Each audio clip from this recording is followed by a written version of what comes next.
Now, one thing I've been hearing a lot this year about LeBron is year 17. And it's honestly just a testament to how long he's been great in the NBA. This man came into the league when I was 3. I am now 20 years old, and the man is still a top 3, top 4 player in the league. And that's just insane. Now, obviously, that also implies that he's been in the league for 17 years. And today, I want to make an interesting video, something I've never done on the channel, and that is a tier list video. Today, we're going to be ranking every single year of LeBron James's career in the tier list matter of things. As you can see on the screen, I even made my, custom images for this video. So leave a like on this video just for that. But also, if you guys want me to do more videos like this, again, go ahead and leave a like. Let the YouTube algo know that y'all fuck with the new content. Also, subscribe to the channel to keep up with all my videos. If we can get this video to 3,500 likes, I'm going to be doing a Kobe version of this video. But with that being said, pretty self-explanatory video. Let's just cut to the chase and start ranking these hoes. Now, just a disclaimer before we get into the rest of this video, I am gonna rank these based on how they are for LeBron James. So obviously LeBron's rookie year is like an A+ for a G League player, you know what I'm saying? But there's levels to these bezels. So let's go ahead and start with LeBron's rookie year, 2003-2004. Let's go ahead and check out the basketball Bible that is Basketball Reference. We're just gonna use this as a reference, like the website says. So LeBron's rookie year, 19 years old, 21 points, 6 assists, 6 rebounds, and around 2 steals. Efficiency was kind of cheeks, and I would say it'd be pretty reasonable to give LeBron a C for this year, because it was his first year in the league. He was straight out of high school, and for him to put up those numbers is pretty impressive. So let's go ahead and give his rookie year a C. Now, 2005 was the first year LeBron really started to become, the 25, 27 point per game scorer we've known him for the past like 16 years.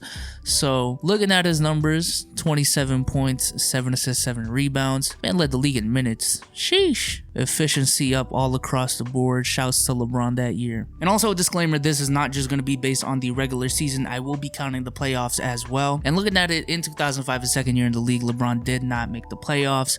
But again, this was the step up from his rookie year. 27, 7, and 7 is monster numbers. So let's go ahead and give LeBron a B for this year, because this was his come out season. 2006 LeBron James actually had a pretty decent case for MVP. Looking at his numbers, the man averaged 31 points a game. Man, what's crazy is he won a scoring championship when he averaged 30 a game, but not 31, which is why scoring championships are they're flawed. Led the Cavs to 50 wins. Took a 64-win team Detroit Pistons to 7 games in the second round. Efficiency could have been better, but man, this was his first playoff run, and he goes up against a 64-win team in the second round. And in this series, he averaged 46 minutes a game. Okay, hear me out, because we already know the season's coming down the line. Let's change the standards. So let's put LeBron's rookie year at a D, 2005 at a C, and LeBron's 2006 as a B. 2007 was the year LeBron took the Cleveland Cavaliers to the NBA Finals, as we know. Now, his regular season actually was not good as his regular season from the year prior, but we all know what he did in the playoffs, man. And as weak as his opponents were in the first couple of rounds versus the Pistons, for him to be 22 years old and lead that team to the finals in that fashion, that's an A. That's A. Now, his 2008 season is actually pretty similar to his 2006 season. He averaged 30 points, 7 assists, 8 rebounds a game. On, again, pretty similar efficiency to his 2006 season. A little bit worse, but the premise was still the same. The man put up great numbers, led the Cavs to around 50 wins in the second round, ran into a juggernaut of a team in the 2008 Celtics, but once again was great enough to push them to 7 games. And as we know, in Game 7, he would drop 40 and go toe-to-toe with Paul Pierce, an NBA classic till this day, because that's what a classic is. But I would put this again in the same tier as 2008. Now, 2009 LeBron, man, yo, a beast of the highest caliber. And I would honestly say that this is a top 3 season in LeBron James's career, because what LeBron James did this season was ridiculous. Let's just look at the numbers, man. 28 points, 7 assists, 8 rebounds, the usual thing. Efficiency 49%, 34%, 78%. That's a career high in free throw percentage. I believe, okay, second in 3-point percentage up to this point, and a career high in field goal percentage, all in career low minutes, also played a career high in games.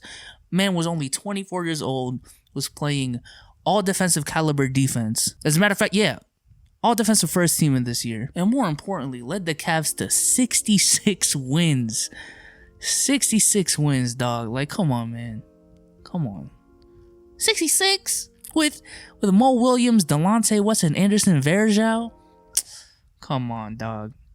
And then in the playoffs, he would go all the way to the Eastern Conference Finals. And although he lost in 6 to the Orlando Magic, which was a really good team, and Dwight Howard was just a beast of series. Look, 39 points, 8 rebounds, and 8 assists on 49% shooting from the field. I don't know what else you could ask from LeBron, bro. That's a S. That's a S. Also, it was his first MVP year. Y'all gotta give that an S. Now let's go to 2010. Another phenomenal year from LeBron James. 25 years old, put up the same ridiculous numbers. Efficiency actually went up to 50% for the first time in his career, I believe. Yeah, this was the first time in his career where he shot 50% from the field, but it's not like he was off by a wide margin. Led the Cavs to 60 wins. The only thing was, this was the first time in LeBron's career, unless you want to count the 2007 finals, where people said that LeBron choked in the playoffs against the 2010 Boston Celtics. Because when you look at Game 5, man had 15 points, 7 assists, 6 rebounds on 3 of 14 shooting. That's terrible. That's terrible. And then we go into the next game, another L, and LeBron had 27 points, 10 assists, 19 rebounds on the surface again. Really good volume numbers. But when you have 9 turnovers, shoot 38% from the field, you can see why people thought that LeBron gave up in this series. So, that being said, I'm gonna have to put this A or a B? I'm gonna go A. Because he still won an MVP, overachieved by a lot. Now, 2011 was his first year in Miami, as we know. And again, really solid numbers, 27, 7, and 8. Ridiculous efficiency. This is LeBron James we're talking about here still. Now, mind you, while this was their first year together, this was a team that was expected to run through the whole NBA for the next 5 years. And for the first season, to not even have the best record in their conference, although they still had a good record, is kind of, some mid. And also, we know LeBron had his worst choke job in the finals, although he was a beast in the Eastern Conference Finals. A lot of people forget that, but regardless, this team should have won a championship, and they didn't because of LeBron James's performance in the finals. And with that being said, I think it would be pretty reasonable to give this season a B. Pretty reasonable. Now we go into the 2012 season. Once again, the Miami Heat do not have the best record in their conference. This was a lockout year, but LeBron James was pretty clearly head and shoulders above everyone else. I don't even know if I used that phrase correctly, so my bad if I did, but 27, 6, and 8 on 53% shooting from the field. Come on, dog. He was unstoppable that year. He had his 3rd MVP that year. He had that amazing Game 6 versus the Boston Celtics in the Eastern Conference Finals. And I was a big Celtics fan at that time, but it was at that point where I just had to give all respect to LeBron, because that man balled the fuck out. He balled the fuck out. And then in Game 7, he had 31 points and 12 assists. And then in the finals, averaged 29 points, 10 rebounds, 7 assists, 2 steals in just dominant fashion. Beat the Thunder in 5 games and got his first championship. S tier.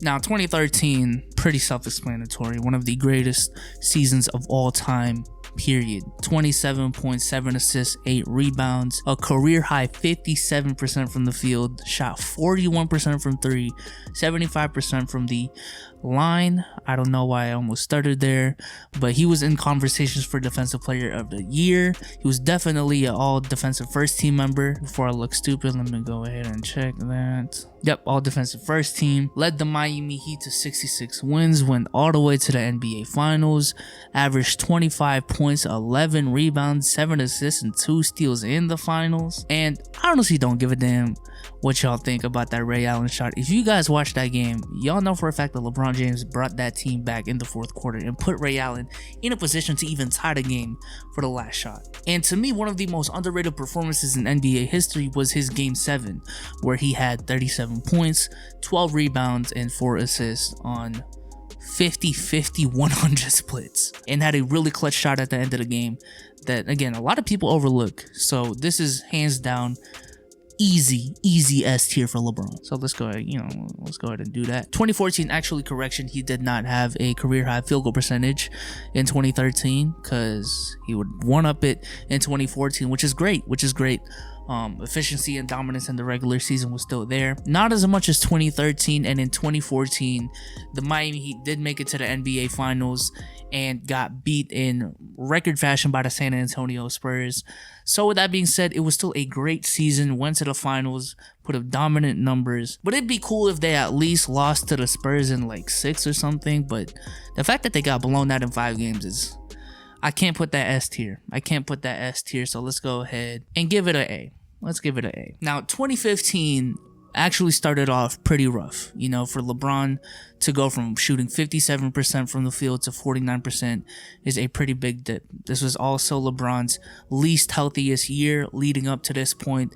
So it was kind of iffy. And just watching him on the court, it kind of looked like he lost a step this season in his first year in Cleveland. There were a decent amount of chemistry issues, and the Cleveland Cavaliers only finished with 53 wins, which was still the second best record in the conference. But this was supposed to be the next super team in the NBA, and they just didn't play that way. But as we know, in the playoffs, LeBron turned it the fuck up. And he would lead the Cleveland Cavaliers all the way to the NBA Finals without Kevin Love and Kyrie Irving for the majority of it. Or at the very least, they weren't 100%. And in the finals, obviously the efficiency wasn't there because he didn't have Kyrie and Kevin Love. You know what I'm saying? You can only do so much, especially against an all-time great defense like the Golden State Warriors. But the man averaged 36 points, 13 rebounds, and 9 assists, and was up 2-1. Come on, man. That's pretty impressive. So I don't know. In terms of the playoffs, we could say it's S tier, but the regular season was some mid. I'm gonna give it an S tier because when you look at the versions of LeBron in the S tier, we're talking about all of these are obviously historic seasons, but we're talking about historic, memorable, all-time memorable seasons. So yeah, let's give 2015 an S tier, but that's a debatable one. 2016, I don't even want to S tier. Come on now, S tier. 26, come on now, S tier. 2017. Now, 2017 to me is one of the most underrated years of LeBron's career. Now, 26 points, 9 assists, which was a career high at this point, 8.6 rebounds, a career high again at this point, led the league in minutes, and this was the first year where people were looking at LeBron and they were like, man, in year 14 he's doing this, you know what I'm saying? So this was that first year, and in terms of efficiency, he was back to that LeBron Miami efficiency, and he was 55% from the field, 36% from 3, 67% from the line. That's really bad. I don't know what happened that year. But offensively speaking, this is one of the greatest LeBron years of all time, and it really just got overlooked by his year after, which we'll get into later. But also, I think a lot of people forget how dominant LeBron was in the playoffs this year, because although they did lose to the Warriors in 5 games, the Cleveland Cavaliers were an all-time great offense in the playoffs, and LeBron James is dominating in historic fashion. Let's look at the playoff averages he was putting up in 2017. Look at 2009, bro. But 2017, 33 points, 8 assists, 9 rebounds, 2 steals a game, on career high field goal percentage, career high 3-point percentage, right? Career high 3-point percentage, and free throws were about the same. And aside from that one game against Boston, that man was unstoppable that year. So I'm gonna put it S tier, because if I can put the 2015 run up there, I'm a S tier. 2018, S tier. Yeah, that's pretty self-explanatory. This season was so great that people forgot about the season prior because of how great LeBron was this year. 28 points, 9 assists, 9 rebounds. Ridiculous efficiency as always. And going back to the playoffs, I mean, we all remember how dominant LeBron was in the playoffs. Like, Jordan-esque type shots. The shots this man was making at the times he was making them and the plays he was making that year. Beast mode. Beast mode. So that's an easy S tier for me. 2019. LeBron's first year with the Los Angeles Lakers, only played 55 games because of the groin injury he suffered. And also, this was the first time since, I believe, 2005, his second year in the league, where a LeBron James-led team missed the playoffs. And the criticism with LeBron's defense was already, creeping up from 2018. But 2019, it was just really bad. And there's just no way you can look at this season and say that it's one of LeBron's best. There's just... As unfortunate as the circumstances were, this is gonna have to be C. This is gonna have to be a C. Now the 2020 season is obviously still not over. It is still going. LeBron literally just played his first playoff game with the Lakers, so this is not a done deal. But just looking at the regular season, he led the Lakers to the best record in the Western Conference, which is not an easy feat. I believe they were on pace to win like 63, 65 games, which is, again, really impressive. Now, I am going to say that this is most likely due to the system they're running, but for LeBron in year 17 to put up 25 points and 10 assists and 8 rebounds on that efficiency in year 17, while I know Giannis is having a better regular season, or did have a better regular season, that is still not a season you just look over. That is an amazing season at the highest caliber, and shouts out to LeBron for this year. And while it wasn't an L, man, the first game in the playoffs, dude had 23 points, 16 assists, and 17 rebounds. Like, what the hell, man? Like, yo, come on. So I'm gonna say 2020 is right now an A just for the regular season, because we did that for 2010, right? We put him at A because of the regular season. Same thing with 2014 in terms of the efficiency. But obviously, if he goes deep in the playoffs and wins the championship, this could easily be another S tier year. Now, one thing I do want to do in this video is actually rank the S tier in itself, because look at this, man. That's 7 seasons right there. So I'm gonna just do it real quick. I think 2016 is his best year, followed by 2013. These two are really close to me. And then I'm gonna go 2012 because he won a championship, obviously. So we got the 3 championship years right here. And then I'm gonna go 2018 as his 4th best year, followed by 2009 because that regular season was just crazy. Insane. 2015 because he overachieved by a mile. And 2017 just because of how dominant he was in the playoffs. And this is probably the weakest S tier season, but that's my full rankings, man. That's my full rankings. Again, if you want me to do more of these, I am thinking of doing the Kobe one next. Leave a like on this video. 3,500 likes, and that is the next video I'm gonna do. I'm gonna leave a link in the description for the tier list, so if you guys want to do the tier list for yourselves, go ahead and do that. But yeah, man, watch these 2 videos if you haven't already, and I'm out.